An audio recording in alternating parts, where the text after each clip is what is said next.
Good evening, and welcome to Monday Night Political Football. I'm Bob Noxious, and this is a documentary about the President of Everything. It is an astounding, sometimes confusing story. My involvement began with a tip from Inspector Peugeot of the French Fry Lateral Commission, who told me he had some films that were causing great alarm in top echelons of the government. So, Mr. Noxious, this is Hercule Himmel, the first man. Mr. Peugeot, where did you get these pictures? Well, these pictures were taken by the Air Force One satellite. One of the TV pilots here on the Air Force One tells me that the Eggman Jr., that was some little 500 miles. Well, it certainly looks that way, Don. I think they're about to punch up the auto-suggestion and convert the nation as a whole to the bubble standard, which they did. I wouldn't be surprised. The bubble standard. Post-car American. Now, why did the lights go out? Well, because this is time-lapse engineering. They set up the periods. Okay, now who is that on the right? Well, that's Christmas Eve. See, Right you are, Gipper. That body linebacker is there. Extreme violence on the set and gene manipulation is trying to explain the information. Okay, Moonbag, right to bear on set. I don't know if the bride receiver got it. I didn't. He has an answer for this. Of course, double-digit inflation is occurring here. What is he doing? Well, he's developing the neural trigger. Okay, so at this stage now we have bubble shooters. Yes, a bubble standard, bubble shooters. Yes. Magnetic fields is in an uproar and the unemployment lions are going. Have a rubber ballad on Christmas Eve. Well, we might be having it there. You mean one man, one boat? That's what it is. That's what it is, guys. Well, I see a spare tire. Straight tuba, I call it. Well, I call it a banana split. All together. I don't know what it is, but half-gallon Homo has completed his secondary education. I foresee a blow to the body politic. Ooh, there it is. Look at that. Time-lapse engineering. Now we're going to see the beginning, and this is where the big work is done. This is just before the government came here. It's the big dog, and I'm getting an overbite in the molar system. I think the dive director's making an announcement. Moonbag, we need that original synapse on Christmas Eve. I'll be doggone. Randy, coward, it got menu speak. We confirm. On the guitar, baby. It's amazing, Well, amazing. it appears that Panama Bill, the Maternity General, is about to transmit long-distance telephone to See, his... it's coming to them very slowly. Eve is aware of the potentials here for mass distraction. What's this? Okay, Ego here. Menu speak behind you, boy, and the guitar, baby. Turn around. It's right there behind you. Now, was that the dog? Yes, it was a digitally operated guitar, baby. This is the director of the CIA. That was Winterpane Johnson alerting the papal backwriters to the fact that there's a manhole in 1 after 909 before current. That's direct current now, coward. He's made it to the tax base. Industrial base, I think. The man there says... The sensitivity of this material. Is there anyone else I could speak to, perhaps, that could tell me more about it? Well, he's the director of the National Cultural Security Agency, Mr. Clementi. Maybe I can get an appointment with him and you can talk about this. Because you see, the honeymoon is over easy. We don't have very much time. They're going to invest KGB, we confirm honeymoon is over. Easy. Well, Don, Yes, the it is. honeymoon is over easy. In 1980, reporter Bob Noxious won the Pulitzer Prize fight with a series of stories concerning the nation as a whole, a shadow government which was conducting a cultural remodeling program in the assassination.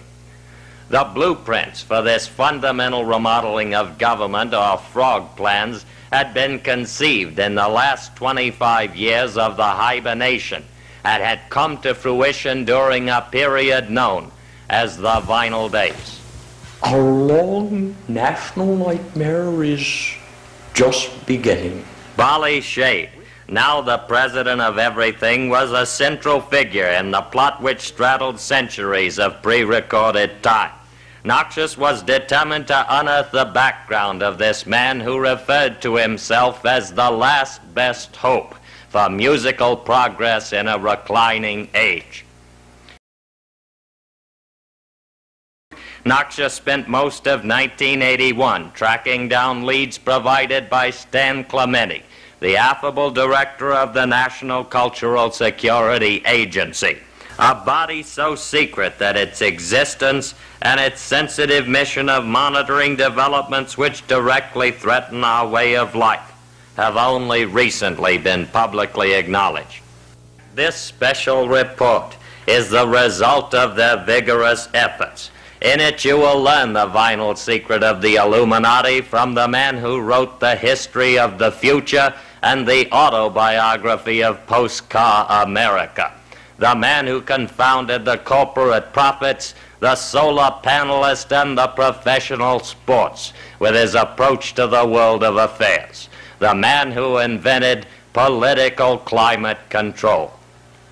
We live in an age of crude processors, IB embryos, test tube maybes, machine-integrated cerebral evaluators, and agricultural shock. We are inundated with payoff games, chemical jumps, ground rule bubbles, sacrifice fly swatters, and flea agent camping stations. We must boldly go where no clan has gone before, into the nude frontier of ski bargaining, condo minimum wages, offshore billing, anti-social security, wiretap dancing, and justice for oil. It's a long way to the future, and you never get there in your new car. You never get there in your new car. You never get there in your new car.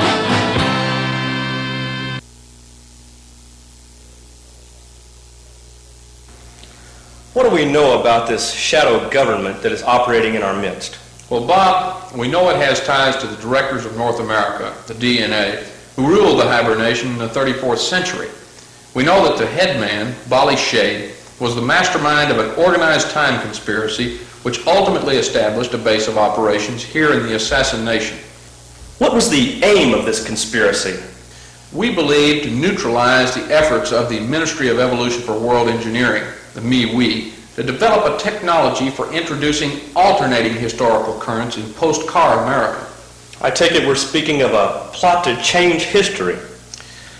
As we know it, Bob, yes. Clementi showed us documents confirming the existence of several plots to undermine the government's cybernetic history relocation project, plots which resulted in 4 world wars during the last 25 years of the hibernation. During World War I for the money, the MeWe transferred all the gold in Fort Noxima to an electron government gestalt, or egg, known as XI, using a petroleum umbilical cord developed by the Goo Goo Gajoo.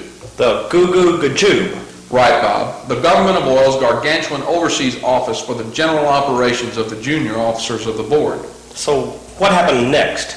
We believe that Bollie Shade, with the aid of an orange agent of the Goo Goo Gajoo, gained access to Castro's tuba, the government's temporal unit bifurcation apparatus, and developed a second egg, Fred China, in World War II. Shade installed Chubby Checkers, the first digitally operated guitar baby, in the doghouse. The discovery of the plot led to the Flea Pot Dome scandal and what came to be known as Shade's Chubby Checkers speech. I am not a kook. I am the walrus. I will not give back the dog. It would be wrong. Dogs were produced in great numbers during the era of flea enterprise, and the Chronological Integration Agency resettled the fortunate 500 in left Baltimore, the third egg which prompted the World War flea. Washington, B.C., the fourth egg, was hatched by the Caesarian Illuminati in conjunction with a plot to split up the Beatles, 4 binary encoding ensembles for time-lapse engineering, whose breakup resulted in World War forefathers, the War of Noses. What is it? We got 4 eggs now? I don't understand. I'm gonna have to talk to Chuck Checkers about this. They've got 4A. They're gonna scramble all these eggs here. Mr. President. Mr. President. Yeah. Telephone. Oh God, what is it now? Hello. The days of the hibernation were numbered. On day number 9, the big inning, Shade scrambled the eggs on no-circuit TV and left the 34th century through a back hole in the molar system.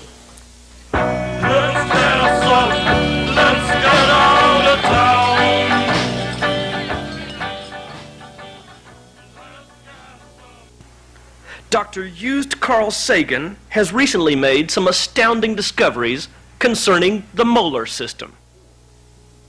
It was comprised of 4 principal life-supporting autonomous networks or planets, which were mechanical, molecular models of the government's eggs. Shade agreed to become the bride chicken or eggman. So Shade had access to altered state secrets. Oh yes, body politics, inner cities, international organizations. What became of the Eggman? We believe he relocated the nation as a whole at this point in time by altering the blue genes of frozen people in post-car America. It was all there in George Orwell's prophetic book, 1948, a work of science fiction. A shadowy DNA plot would bring totally crude entertainment to the assassination in the vinyl days. Orwell believed that a man born in 1948 would one day develop an alter ego and somehow awaken the frozen people in our midst. This ancient religious doctrine is common to the Illuminati and the Freemasons. Dr. Henry Kissinger was among the first men in government to detect the awakening of the hibernation. In 1968, a man calling himself Louis, the Sun King of rock and roll, established the leader of the Vinyl Empire's Ministry of Evolution for Domestic Operations, using fabricate, a whole cloth developed by the huge spool company in the 34th century. With fabricated evidence supplied by Coward Hughes, the owner of the Vatican Cardinals, the Sun King launched a war on puberty in 1972. The war on puberty was directed by Arthur King, a 12-inch ruler from Sword of Europe. Arthur King's ground cable linked the operation to the 34th century directors of North America. In 1973, Dr. Isidore Parkin of the University Bob discovered that Louis was receiving mummy orders from Half-Gallon Homo, the first man, and that both these men were actually Bollie Shade. Was this the CIA's so-called Project Atom? Yes.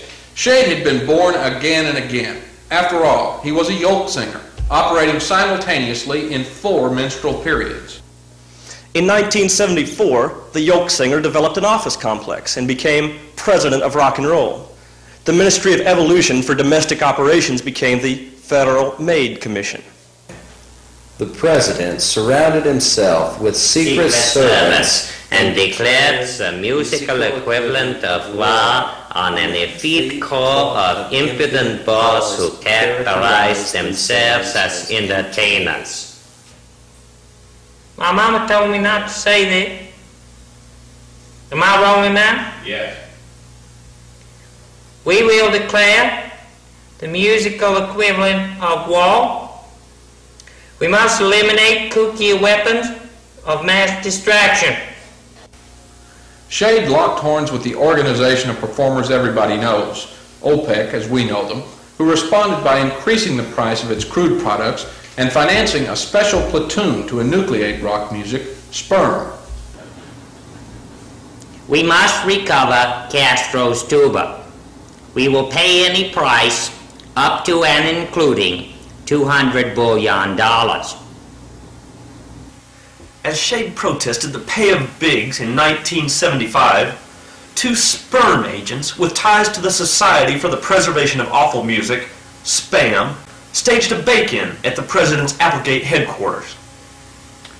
Sure there's a bake-in. When Howard and I were searching for evidence of the president's undercover's activities. There were said to be blues movies with protein content. Specifically, they were looking for the daughter bait tapes, which were used in floral dating the daughter supply. They believed the exposure of these materials would anger the floral majority and neutralize Mr. Body Politics. But the sperm agents discovered that the daughter bait tapes, now in the possession of the President's National Guard, had been relocated in a little white library on 3 Mile, Ireland. We had reason to believe that Shade was using the Beatles' medical history cure in preparation for the Ringo Star Wars. While the sperm agents were unable to penetrate the National Guard, the CIA successfully infiltrated the President's camp. Lulu La Femme, also known as Dirty Linen of the late Linen Sisters, kept tabs on the President erect. Mr. Shade was attempting to develop kookier methods of mass distraction. I turned up a guerrilla warfare program which was being directed by Percy Sakes, the crooning baboon from the moon. Ignacio Duplex, a TV pilot on the Air Force One, also reported back to the CIA. I discovered that Arthur King was being held hostage in the frog cabin of Air Force One. He knew that Shade had been producing TV dinner music in violation of the Salt and Pepper Treaty. A third CIA plant, Abbey Rhodes Hoffman, posed as a secret servant. I learned that a secret government team for personal engineering through prehistoric programming and electronic remodeling, Sergeant Pepper, was attempting to surgically alter linear time on 3 Mile, Ireland. Shade had cologned the Beatles and triggered the Ringo Star Wars. Then, during the Nixon crucifixion fiction, he outmaneuvered the bubble agents in his organization. How so? On a ruse, he had Lulu La Femme kidnapped by the Simeonese Liberation Navy. Then, in the first successful sting operation, a KGB actor leaked radioactive bass on 3 Mile, Ireland. Duplex and Hoffman contracted Fanny Pox. The crab scam kept Percy Sakes alive. I have appointed a Blue Gibbon panel to investigate the monkey business on 3 Mile Island. The daughter bait investigation focused attention on the El Salvador Dali Deli, a food modeling studio on 3 Mile, Ireland, which was owned by Uncle and Auntie Nuclear and frequented by the Reverend One Moon Loon of Percy Sakes Moonification Church. It was an inspired move on the part of the President's advisor, Hamilton Borden, the father of the secondary education system. Well, the idea was to counter the effects of 2 kook books, All the President's Women and A Day in the Wife, which Hunt Howard had published prior to the residential campaign of 1976. We made Oil You Can Eat the big issue, and we milked it for all it was worth. It worked like a charm. Shade humiliated the man, the dog, and the institution known as University Bob on Erection Day, 1976.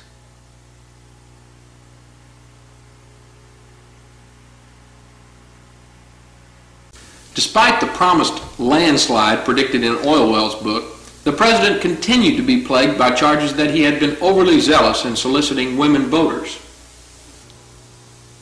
I will never tell a lie to you. In my art, I have lusted after women. Many women.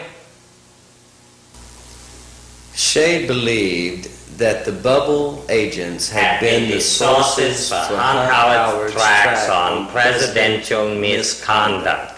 But in 1977, he penned 2 more naval novels, On the Fleet Where You Live and A Wolf in the Suitcase, with the aid of a source he called Deep Note.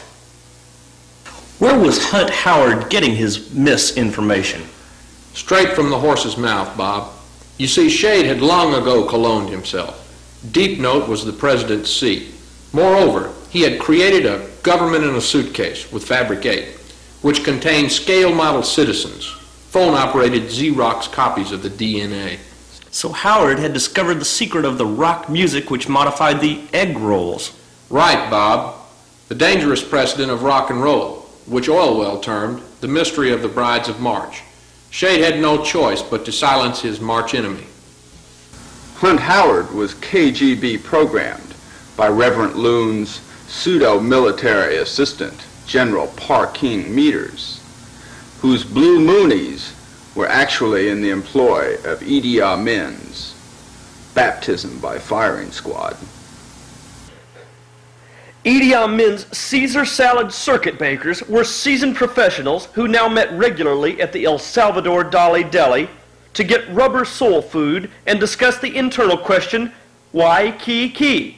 Late in 1977, the president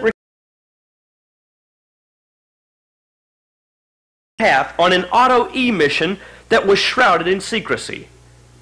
In a rare extra-contemporaneous interview with David Frostbite, Shade discussed the work of Idi Amin's salad circuit bakers and its relationship to his own. So you claim to know the vinyl secret of the Illuminati, which is the Waikiki, which is the Noel trigger, which is the Santa Claus. Why should we make gloves, not cars? No fingerprints, Charles. No Lady Dianosaur. No Arthur King. No ground cable, no DNA. Just altered state secrets. In 1980, Liz Mae West, better known as Clean Linen of the late Linen Sisters, spilled the beans about the Washington Fringe in a kit and shed light on the president's activities during the 18-and-a-half-month gap in the Daughterbait tapes from late 1977 to mid-1979. Dr. Used Carl Sagan explains. During the 18-and-a-half-month gap, the president became part of a word-activated language remodeling ultra system, or walrus, which he operated with a phone in the suitcase, the long and winding cord. The word in question was preposition 13, the Santa Claus. The vinyl days were coming to an end. In 1979, Shade announced that he was resigning and abolishing the office of President of Rock and Roll. The following year, he declared himself a candidate for President of Everything. His campaign slogan was, All you need is love. Its foundations were the Hedge of Allegiance and the Rational Anthem, prime examples of bubblethink and menu speak, the wedding vows of the brides of March. Familiar? It was the culmination of Oilwell's prophecies. Shade was offered the nomination of the birthday party and accepted immediately. His enemies pulled out all the stops. First, they zeroed in on his birthday suit. We had proof that the president had associated with economy models and bird-called girls. A surprise witness came forward to substantiate Liddy's charges. Rita Vignette had been Shade's secretary when he served as Senator of Gravity during the acid reign of the DNA. We had pictures of the president taking nuclear showers in the bridal basin. I also had figures from the clock exchange where secretaries reported 116 advances, 73 of which were declined. Mr. President! This time around, Shade adroitly deflected the charges. He claimed that he had been developing presidential underwears for the future, Puff, and that he had landed the endorsement of the League of Women Voters. Grace Period explains. The president was the only man who agreed with our philosophy of one man, one vote. Now, the president's enemies took another tack. We staged a series of high cholesterol riots and microwave love-ins. But it was hopeless. Shade had developed political processed food for thought control. There was a last-ditch effort to stop the breeder of the free world. It involved the president's brother, Bollie Shade, the orange agent of the Goo Goo Gajoob. This boy Norwood Selecto, he calls me up, say, he says he knows these quarantinators who sure would like to go to the X-convention in the Madison Square Garden. He says there's $200 billion in it for me. So my brother, he says, Billy, you just play along with him. Norwood Selecto had conspired with Lulula Fim, now head of the People's Pimple Cult, to foment an exercise in mass unadultery at the Singles Party convention. But it was all for naught. Norwood Selecto was entrapped in the spam scam operation, and Shade had the nomination locked up in Soviet Phnom Penh Central, a political asylum with mall-to-mall car pets. Since Shade had already accepted the nomination of the rival birthday party, it was oil over but the powder. Upon assuming office in 1981, the International Neo-Physical Year, Shade signed Executive Order 1 after 909, mandating the termination of the vinyl days. Ladies and gentlemen, the breeder of the free world. I am dispatching a fleet of strident submorons to transmit an urgent message to the world's breeders. There is soap for the future in the dirty and clean machine. I have asked for a washer and dryer restraint order to prevent the extreme court from ruling on the erogenous zone defense or limiting the actions of the Sixth Commandment fleet. Hell, the truly greedy will not suffer. This is a medium welfare state. I am prepared to use the Olivia Neutron bomb in sort of Europe. Stan, tell me honestly, isn't this man, this being, dangerous? He's awfully dangerous, Bob. There will be no statute of limitations once he fixes the hole where the rain gets in. The president will use moral vacuum cleaners to reform the secondary education system. I would expect a large increase in the Pentagon budget. The president will be like a shining headlight in a gallop sea with billions and billions of cars. They'll be driving mall-to-mall carpets all over post-car America. Yes, we've come a long, long way, but we have very little to show for it. And so I say to you, ask not what your country can do to you. Ask what you can do to your country. It goes on.